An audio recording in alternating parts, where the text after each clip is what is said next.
माझ्या धाराशिवसह ग्रामीण भागातील एका गंभीर विषयावर आपलं लक्ष वेधू इच्छितो।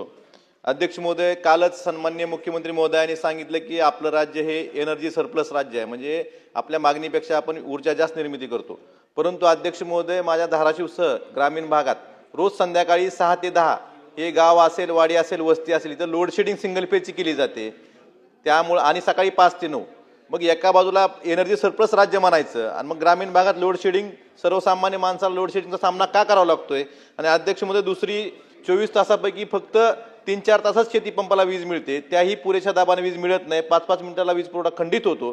त्यामुळे अध्यक्ष महोदय, एवढीच विनंती आहे की औचित्याच्या मुद्द्याद्वारे जर आपलं राज्य एनर्जी सरप्लस असेल तर आपल्या भागात, ग्रामीण भागातील लोड शेडिंग पूर्णपणे बंद करावी, तसेच शेतीला कमीत कमी 8 तास पुरेशा दाबाने वीज पुरवठा करावा, एवढीच मागणी आपल्या माध्यमातून शासनाला